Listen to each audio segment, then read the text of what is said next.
Welcome to Madras sweetie சமையல். 1 kilo வவ்வால் மீன் எடுத்திருக்கோம். நல்லா வாஷ் பண்ணிவிட்டு உப்பு மஞ்சளும் போட்டு கழுவி எடுத்து வச்சுருக்கு. ஸோ இதில் தான் இன்றைக்கி வைக்க போகிறோம். எலுமிச்சை பழ சைஸ் அளவு புளி எடுத்து நல்லா தண்ணி விட்டு கரைச்சி எடுத்தாச்சு.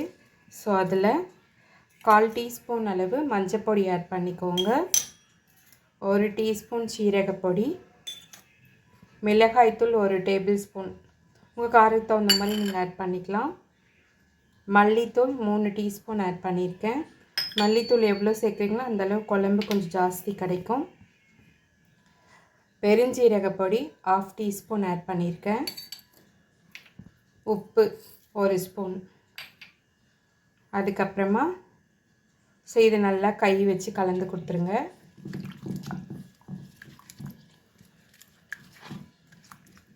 இந்த மாதிரி வச்சு பார்த்திங்கன்னா குழம்பு நல்ல டேஸ்ட்டாக இருக்கும். இது கூடவே ஒரே ஒரு பச்சை மிளகா, அப்புறம் கொஞ்சமாக கருவேப்பிலை இது இருக்கட்டும். ஒரு கடாயில் 5 டேபிள் ஸ்பூன் ஆயில் ஆட் பண்ணிக்கோங்க. அதில் 1/4 டீஸ்பூன் கடுகு, 1/4 டீஸ்பூன் வெந்தயம், சோம்பு 1/4 டீஸ்பூனுக்கு குறைவாக ஆட் பண்ணிக்கோங்க. அது கூட ஒரு கொத்து கருவேப்பிலை, 2 முழு பச்சை மிளகா, 35 போல் சின்ன வெங்காயம் கட் பண்ணி ஆட் பண்ணிக்கோங்க. அது கூடவே அரை பெரிய வெங்காயம் ஆட் பண்ணிக்கோங்க. 20 பல் பூண்டு கட் பண்ணி ஆட் பண்ணிக்கோங்க. சின்ன வெங்காயம் பெரிய வெங்காயம் சேர்க்கும்போது நல்ல டேஸ்டியாக இருக்கும். இது கூட 1/4 டீஸ்பூன் உப்பு. இது வெங்காயம் வதங்கிறதுக்காக. ஆல்ரெடி நம்ம மசாலாலேயே உப்பும் சேர்த்திருக்கோம். பச்சை மிளகா கீராமல் முழுசாக தான் ஆட் பண்ணியிருக்கேன். ஃப்ளேவருக்காக இது நல்லா வதங்கட்டும். வெங்காயம் நல்லா வதங்கிச்சு. 3 தக்காளியை தோல் நீக்கிட்டு நல்லா மேஷ் பண்ணி எடுத்துருக்கேன். ஸோ இதை இது கூட கலந்துக்கலாம். இது நல்லா வதங்கி வரட்டும். தக்காளி நல்லா வதங்கிடுச்சு. இந்த ஸ்டேஜில் நம்ம கரைச்சி வச்சுருக்க புளி தண்ணி ஆட் பண்ணிடலாம்.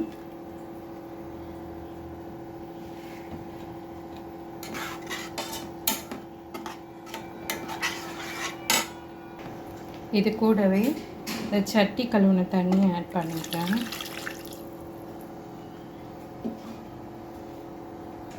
நம்ம சேர்த்த புளி தண்ணி கொதிச்சிச்சு. ஒரு 5-6 பீஸ் மாங்காய் ஆட் பண்ணிக்கோங்க. அது கூடவே மண்டையை மட்டும் ஃபஸ்ட்டு ஆட் பண்ணிவிடுங்க. இது கொஞ்சம் வேகத்துக்கு லேட் ஆகும். அப்புறமா மீதி பீஸ் ஆட் பண்ணிக்கலாம்.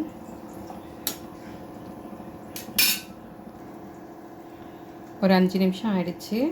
இப்போ மீனை சேர்த்திக்கலாம்.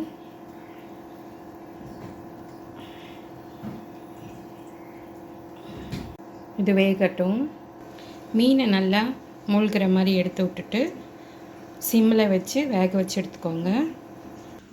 சின்னதாக ஒரு தாளிப்பு கொடுத்துடலாம். 1 ஸ்பூன் ஆயில் ஆட் பண்ணிவிட்டு தாளிப்பு வடகம் போட்டிருக்கேன். நான் வடகம் போட்டு தாளிக்கணும். நல்லா மணமாகவும் இருக்கும், நல்லா சுவையாகவும் இருக்கும். குழம்பு நல்லா ரெடி ஆயிடுச்சு. இதை கலந்து விடக்கூடாது. கலந்து விட்டிங்கன்னா மீனெல்லாம் உடஞ்சி போயிடும். சூப்பராக ரெடி ஆயிடுச்சு. சொல்லியிருக்க அளவுப்படி நீங்களும் இதே மாதிரி செய்து பாருங்கள். வீடியோ பிடிச்சா லைக் பண்ணி, ஷேர் பண்ணி, கமெண்ட் பண்ணி, பக்கத்தில் இருக்க பெல் பட்டனை அழுத்திடுங்க. ஃப்ரெண்ட்ஸ் அண்ட் ஃபேமிலி ஷேர் பண்ணுங்கள். பாய். நெக்ஸ்ட் வீடியோவில் பார்க்கலாம்.